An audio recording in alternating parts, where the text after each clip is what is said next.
Gambhir head coach గా వస్తే ఏదో జరుగుతుందనుకుంటే ఇంకేదో అయింది. ఆయన కోచ్ గా 3 నెలల కాలంలో ఇండియా దారుణమైన ఓటములను మూటగట్టుకుంది. 27 ఏళ్ల తర్వాత శ్రీలంకపై ఇండియా వన్డే సిరీస్ ఓడిపోయింది గంభీర్ కోచ్ గా ఉన్న సమయంలోనే. అంతేకాదు, న్యూజిలాండ్ పై ఏకంగా వైట్ వాష్ కు గురైంది టీమిండియా. 12 ఏళ్ల తర్వాత సొంత గడ్డపై భారత్ టెస్ట్ సిరీస్ ఓడిపోవడం గంభీర్ కోచ్ గా ఉన్నప్పుడే జరిగింది. ఇలా హెడ్ కోచ్ గా గంభీర్ ఆదిలోనే తడబడ్డాడు. ఇది బీసీసీఐకి పెద్ద షాక్ ఇచ్చిందని చెప్పాలి. అందుకే ప్రస్తుత బార్డర్ గవాస్కర్ ట్రోఫీ ఆయనకు అగ్ని పరీక్షగా మారింది.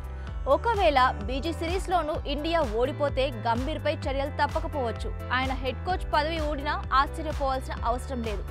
ఎందుకంటే WTC ఫైనల్ కు వెళ్లాలంటే ఇండియాకు ఇది చాలా కీలకమైన సిరీస్. ఇప్పటి వరకు జరిగిన 2 WTCల్లోనూ ఇండియా ఫైనల్ కు వెళ్ళింది. ఒకవేళ ఈ సిరీస్ అటు ఇటు అయితే గంభీర్ ఖాతాలో మరో దారుణమైన రికార్డు వచ్చి చేయడం ఖాయం. మరోవైపు కెప్టెన్ గా రోహిత్ శర్మ పైన అనేక విమర్శలు వస్తున్నాయి. ఇటీవల ముగిసిన న్యూజిలాండ్ సిరీస్ లో రోహిత్ బ్యాటింగ్ తో పాటు కెప్టెన్సీలోనూ ఘోరంగా విఫలమయ్యాడు.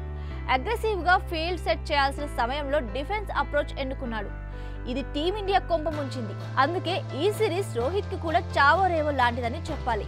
గౌతమ్ గంభీర్ పై భారీ అంచనాలతో హెడ్ కోచ్ గా బీసీసీఐ బాధ్యతలు అప్పగించింది. World test championship, champions trophy, one day ప్రపంచ కప్ 2027 ట్రోఫీలను సొంతం చేసుకోవాలనే లక్ష్యంతో భారత్ ఉంది. కానీ ఇప్పుడు WTC ఫైనల్ కు వెళ్లడమే కష్టంగా మారడం అభిమానులకు మింగుడు పడడం లేదు. గంభీర్ పై విమర్శల వర్షం కురుస్తుంది. నిజానికి ఇంతకు ముందు కోచ్లకు ఎవరికీ ఇవ్వని విధంగా గంభీర్ కు బీసీసీఐ కొన్ని ప్రత్యేక అధికారాలు ఇచ్చింది. మాజీ కోచ్లు రాహుల్ ద్రావిడ్, రవి శాస్త్రికి కూడా ఇవ్వని వెసులుబాటును గంభీర్ కు బీసీసీఐ మేనేజ్మెంట్ ఇచ్చింది.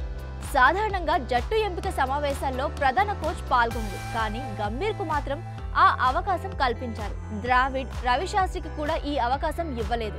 ఇక ప్రధాన కోచ్ గంభీర్ కు తనకు అవసరమైన ఆటగాళ్లపై సూచనలు, సలహాలు ఇవ్వడానికి కూడా బీసీసీఐ అనుమతి ఇచ్చింది. ఈ క్రమంలోనే బీజీ సిరీస్ కి హర్షిత్ రాణా, నితీష్ రెడ్డిని తీసుకోవాలని గంభీర్ బలంగా కోరినట్లు సమాచారం. పేస్ ఆల్రౌండర్ హార్దిక్ పాండ్యాను భర్తీ చేస్తాడనే ఉద్దేశంతో తెలుగు కుర్రాడు నితీష్ రెడ్డిని జట్టులోకి తీసుకున్నారు. ఆస్ట్రేలియా పర్యటన కోసం ఎంపిక చేసిన జట్టు విషయంలో గంభీర్ కు పూర్తి స్వేచ్ఛనిచ్చాయి.